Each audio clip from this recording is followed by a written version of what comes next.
de John Nevins Andrews, História do Sábado e do primeiro dia da semana. O registro bíblico do sábado e como ele foi suplantado pela festa pagã ao sol. Prefácio. A história do sábado abrange um período de 6.000 anos. O sétimo dia é o sábado do Senhor. Os atos que lhe conferiram essa posição foram, em primeiro lugar, o exemplo do Criador. Em segundo lugar, a bênção que ele colocou sobre o dia. E em terceiro lugar, a santificação ou escolha divina do dia para ser usado de forma santa. O sábado, portanto, data do início da história do nosso mundo.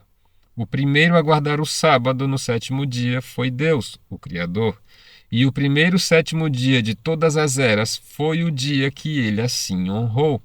Logo, a maior de todas as honras possíveis pertence ao sétimo dia. Mas essa honra não se limitou ao primeiro sétimo dia da história, pois assim que Deus descansou nesse dia, ele o designou para uso santo, a fim de que o ser humano pudesse reverenciá-lo em memória ao Criador. Essa ordem divina é fruto da essência e conveniência das coisas e deve ter sido dada diretamente para Adão, pois ele e a esposa eram os únicos seres humanos que tinham os dias da semana para usar. Como foi dirigida a Adão ainda no estado de retidão, ela lhe foi concedida no papel de cabeça de toda a família humana. O quarto mandamento baseia toda a sua autoridade nessa ordem original do Criador e, por isso, em essência, deve representar o que Deus ordenou a Adão e Eva como representantes da raça humana.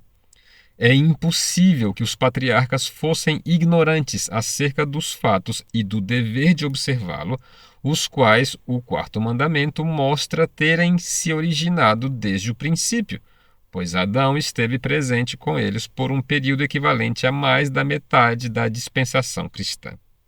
Consequentemente, aqueles que andavam com Deus na observância de seus mandamentos certamente santificavam seu sábado.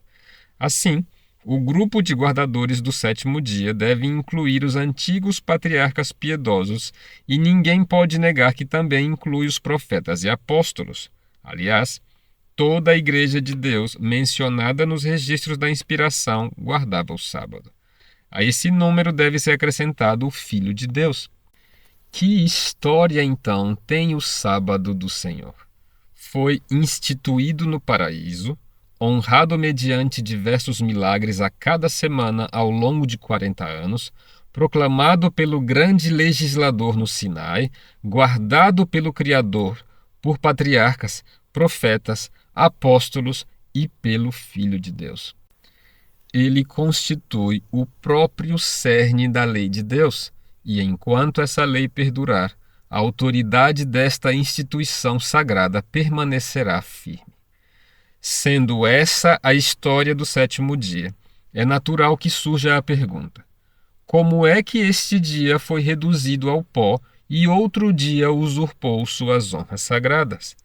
Nenhuma parte da Escritura atribui tal obra ao Filho de Deus. O que a Bíblia faz, contudo, é predizer a grande apostasia dentro da igreja cristã e afirmar que o chifre pequeno, o homem da iniquidade, o que se levantaria contra a lei de Deus, imaginaria poder mudar os tempos e as leis. Este livro tem o objetivo de mostrar, número 1, o relato bíblico do sábado. Número 2, o registro do sábado na história secular. Número 3, o registro da festa ao domingo e os vários passos que a levaram a usurpar o lugar do antigo sábado. O autor procurou determinar a verdade exata sobre o assunto, consultando as autoridades originais sempre que foi possível ter acesso a elas. As notas de rodapé mostram a quem ele deve de maneira principal os fatos apresentados nesta obra, embora elas mencionem apenas uma parte muito pequena dos livros consultados. O autor apresentou as palavras exatas dos historiadores e procurou de maneira consciente expô-las de modo a fazer justiça aos escritores citados.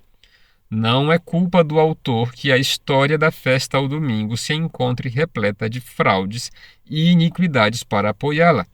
Tais coisas se fazem necessárias no caso em questão, pois as reivindicações de um usurpador necessariamente se baseiam em fraude.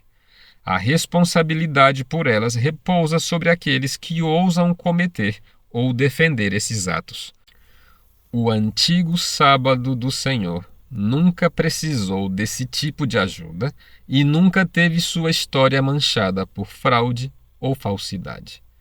John Evans Andrews, Battle Creek, Michigan, 18 de novembro de 1873.